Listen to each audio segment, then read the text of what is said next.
নমস্কার, আমি স্বপন। ইভিএম নিউজে আপনাদের সকলকে স্বাগত। এই লজ্জা রাখবো কোথায়?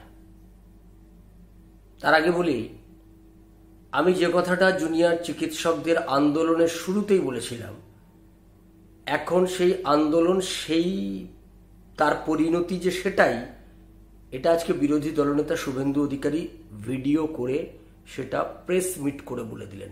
আগে শুভেন্দু অধিকারী জুনিয়র চিকিৎসকদের নির্লজ্জতার বিষয়টা তিনি তো ওইভাবে বলতে পারেন না, তিনি একজন বিরোধী দলনেতা, কিন্তু তিনি যে বিষয়টাকে উত্থাপিত করলেন, এটা জুনিয়র চিকিৎসকদের নির্লজ্জতা এবং এই আন্দোলনের প্রতি তাদের কতটা দায়বদ্ধতা আছে সেটা নিয়ে প্রশ্ন উঠবেই। আগে আমরা সকলে ভিডিওটা দেখে নিই। বলেছেন যে তারা পুজোর দিনগুলোতে এবং এখনো তারা প্রতিদিন 5টা থেকে 7টা তারা অভয়া স্মৃতিতে তারা সেখানে জমায়েত করবেন।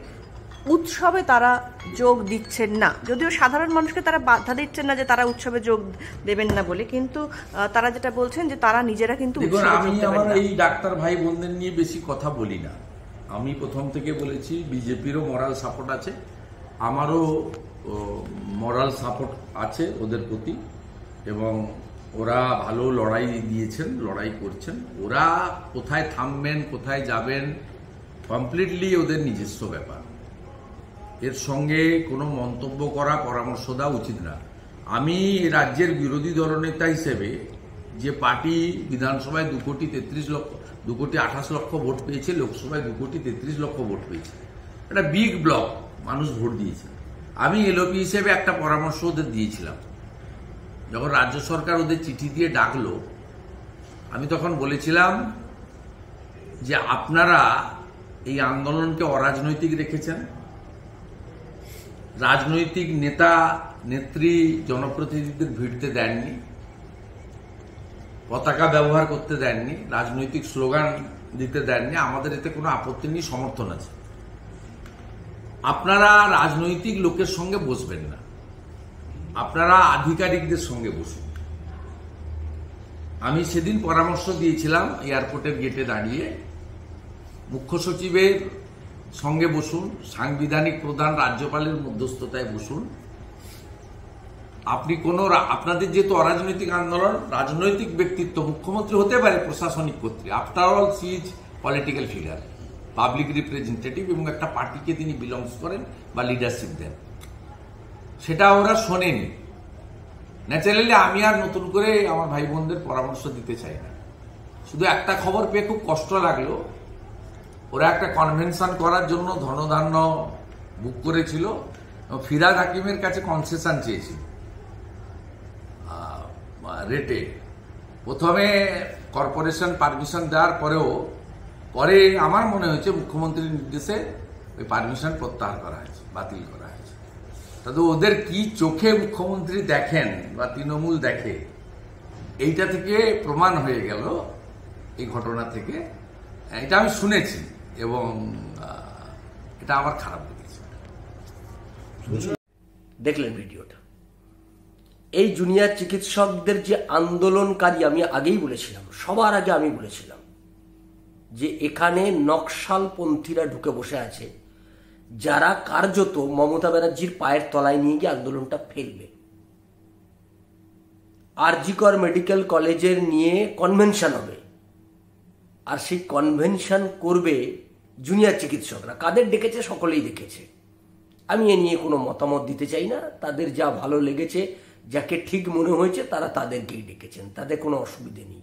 সে যার যাকে মন চায়, যার যাকে প্রাণ চায়, তাকে নিয়ে তারা আন্দোলন করুক, তাতে যদি জনগণ থাকবে। এই আন্দোলনটাতে রাজনৈতিক নিরপেক্ষ আন্দোলন বলে চালালো, আর রাজনীতির নেতাদের পায়ের তলায় গিয়ে গড়াগড়ি খাচ্ছে। ববি হাকিমকে গিয়ে বলছে ধনধান্যে আমরা আরজি কর মেডিকেল কলেজ নিয়ে কনভেনশন করব, আমাদেরকে হল ভাড়া ছাড় দিন। এত বড় হিপোক্রেসি, এত বড়, আমি এই শব্দ কি কোন শব্দ ব্যবহার করবো আমি জানি না এদের সম্পর্কে। আমি আগেই বলেছিলাম, সাবধান করে দিয়েছিলাম। যে এই গোটা আন্দোলনটা একটা মুখোশ হয়ে দাঁড়াচ্ছে আস্তে আস্তে। বহু বিরাট অংশের চিকিৎসক, বিরাট অংশের জুনিয়র চিকিৎসক তারা আন্তরিকভাবে গেছেন, কিন্তু মূলত কিছু লোক তারা কিন্তু নকশাল করে। আমি বারবার বলেছি, 4টে লোক ওখানে ঢুকে রয়েছে যারা মমতা ব্যানার্জির পায়ের তলায় নিয়ে গিয়ে আন্দোলনটা ফেলবে। আমি প্রথম দিন থেকেই বলে আসছি, আজকে শুধু আন্দোলনটাকে পায়ের তলায় নিয়ে গিয়ে ফেলেনি, কত নাটক লাইভ স্ট্রিমিং করব, তারপরে ভিডিও রেকর্ডিং করব, তারপরে মিনিটস খাতাতে হয়ে গেল। সেই মিনিটস খাতায় কি লেখা হয়েছে বাংলার মানুষ কেউ জানলো না। এখন বলছে কনভেনশন করব, ববি হাকিমকে বলছে ঘরের টাকা ছাড় দিন। এরা কারা? এরা কারা? এরা আন্দোলন করবে? তৃণমূলের কাছে গিয়ে আত্মসমর্পণ করে, তৃণমূলের কাছে হল ভাড়া ছাড় নিয়ে তার বিরুদ্ধে আন্দোলন করবে, কনভেনশন করবে? যদিও মমতা ব্যানার্জি দেয়নি, তাড়িয়ে দিয়েছে। এটা কারা এগুলো? রাজ্যের মানুষের কাছে আমি তো প্রশ্ন করব, বিনীতভাবে বলবো, এদের একদম বিশ্বাসযোগ্যতা তলানিতে ঠেকে গেল।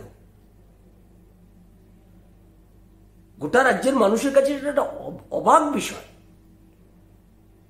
এদের এই কনভেনশন, এই আন্দোলনে লোকে আর যাবে?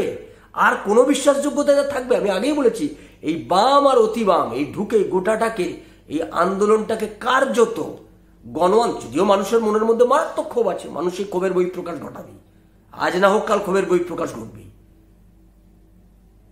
বিজেপির ভোট এবারেও লোকসভা নির্বাচনে গত বিধানসভার থেকে 5 লক্ষর ওপর ভোট বেড়েছে। 2,28,00,000 ছিল, 2,33,00,000 হয়েছে। বিজেপির ভোট বেড়েছে। যাদের প্রতি জনসমর্থন বিরোধী, যারা 1% ভোটও পায় না, তারা নাকি গণ আন্দোলন নিয়ন্ত্রণ করবে। পশ্চিমবাংলায় যাদের 4টে কাউন্সিলর, পঞ্চায়েত জেতানোর ক্ষমতা নেই, তারা নাকি পশ্চিমবাংলার গণ আন্দোলন নিয়ন্ত্রণ করবে। আর যারা পশ্চিমবাংলার সর্ববৃহৎ, যাদের পেছনে মমতা বিরোধী যে শক্তিটা, তাকে বাদ দিয়ে 4 আনা 10 আনা 2 আনা ফুটো পয়সা কতগুলো, যেগুলো অচল পয়সা, আমাদের রাজ্যে চলে না, বাতিল কতগুলো তত্ত্ব নিয়ে ঘাটাঘাটি করে, লম্পজম্প করে, সেই লোকগুলো নাকি পশ্চিমবাংলার গণ আন্দোলনকে চালিত করবে। মমতা ব্যানার্জির হাতে